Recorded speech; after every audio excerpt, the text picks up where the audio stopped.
So tell me about how you got your start in baseball. How did you get to know the game? From my dad. He just liked playing ball. I was a bat boy for his team for the St. Laurent clubs when he was playing over there, and I was the bat boy, and I just kind of went from there.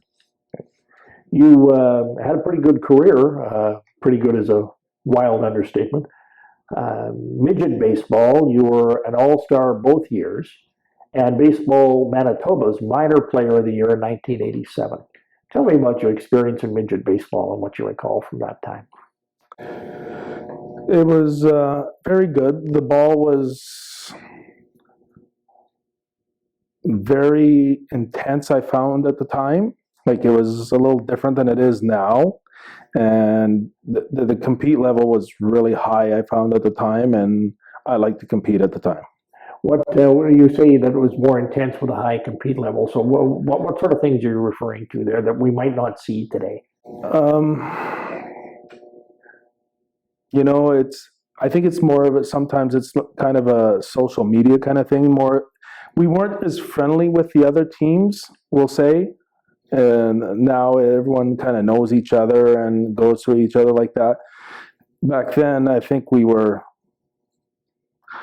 a little more, we didn't have the friendships that we do. We had our friendships with our teammates, but we didn't have friendships with the other teams as much. Made it a little easier to pitch inside? Yes. Speaking of pitching, 1989, you were on Team Manitoba at the Summer Games. What kind of an experience was that? It was a very good experience. We didn't have a good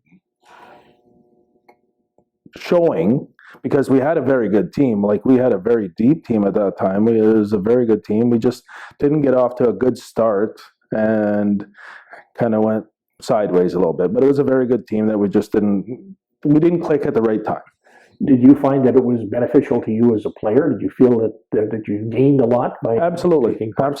You know what? That's when I got to meet a lot of the guys a little differently than instead when I wasn't teammates with them, but then I was teammates with them and I became friends with a lot of those guys.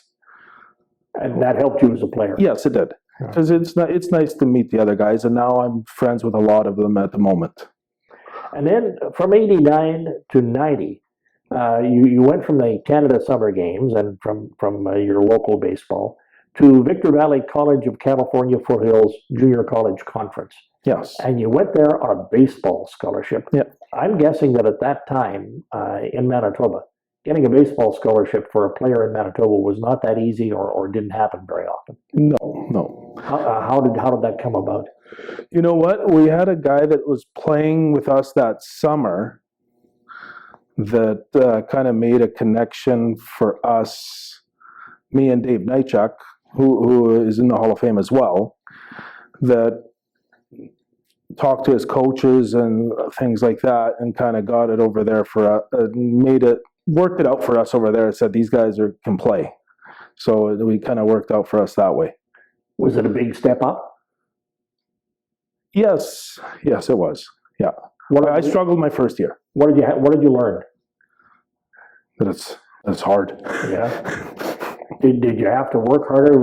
Yes, we worked hard, and it was a struggle. My first year, I went, I think, 0-8 as a pitcher. Yes, and then my second year, from that, I went to 8-8. I improved and learned. There's a learning curve with everything, right? When you're playing a game of ball, it's not easy. It's not easy to throw the ball or hit the ball or catch it. It's things like that. That second year, 1990 college season, while you were 8-8, that was still the most wins of anybody on the team. Mm-hmm. You led the team in ERA. Yeah. You led the team in strikeouts. Yeah. Was there a coach, or a pitching coach, or another player, or a manager, or somebody at that time at the college who you felt was really instrumental in this improvement and growth? Well, Coach Perkins worked with me a lot, and I worked hard at it myself. I realized that the first year was hard, and I worked at it on myself and improved myself as well. So Coach Perkins did a lot, and I did a lot. What sort of things did you have to get better at? Stamina. I didn't have it at the start. I was very raw, and I thought I could do it. I was young. I was 18. I had to mature a little bit, and I had to get better on my own. Like, What about motivation? and I had to motivate myself as well. And what did you use to motivate yourself? How did you do that? Going 0-8. Yeah. Just didn't want to go back there. I didn't want that to happen again. I wanted to be the leader, and that's what I did. You were with the Elmwood Giants, the Winnipeg Senior League. Yeah. 99 to 2004, it says in my notes here. Yeah. 2 gold medals, a silver medal from the Western Canadian Baseball Championships. Pretty good baseball, pretty good teams, I'm thinking. We had very good teams at that. We were very solid from 1 to 12. Like, we had a very good core. And veterans, young kids, everything like that. We had a very good core of players. What players do you remember from those teams? Well, Dave Nychuk, Derek Mudge, Donnie Smith was on the team at the time too, and Matt Dahl, Lindsey Dahl, Mark Bullion, Chris Holmstrom. That sounds like a pretty much a Manitoba baseball all-star team, right? Yeah, There's a lot of very familiar names. Yes, we were a very good team at that point. In 2010, you, how do they say, stepped across the line and became a coach. And like many coaches I know, you got started because of your children. Yes. Yeah. I enjoy the game of baseball. I love the game of baseball. At home, I always have it on the MLB Network all the time at my house.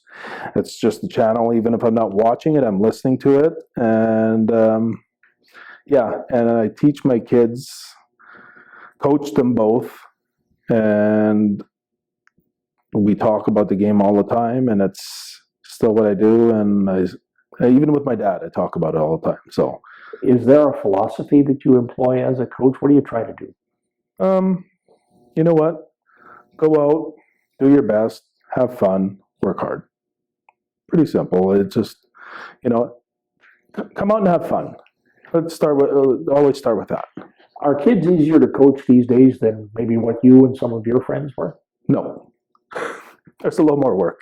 I'm being honest. You know what? With the phones and everything, it's a little different. More distractions? A little distractions, a little more. But they're very good kids. Like, actually, our groups are very good. I don't have any issues with any of the kids, because if we kind of talk to them and discipline them right away and talk to them about what our expectations are, and they follow through, then there's no issues. Because a lot of times at the field, we make them do the work on the field if there's things they need to do, and they go through it and they know that's what they're expected to do, then we have no issues with it at all. It's a good group. I'm just saying they're different in a different way. Understood. This is a big day, a big achievement, a big accomplishment for you, a big honor, being inducted into the Baseball Hall of Fame. What's it mean to you? How important is it? It's very important. It's I'm nervous, but I'm going to enjoy the day and just enjoy it, because it is very important to me. So, I don't even know what to say with it. It's just, I appreciate it so much, because there's a lot of good players and players that I've played with and against, and it's nice to be with them. So, well, very well deserved. Congratulations on your induction into the Manitoba Baseball Hall of Fame. Thank you very much.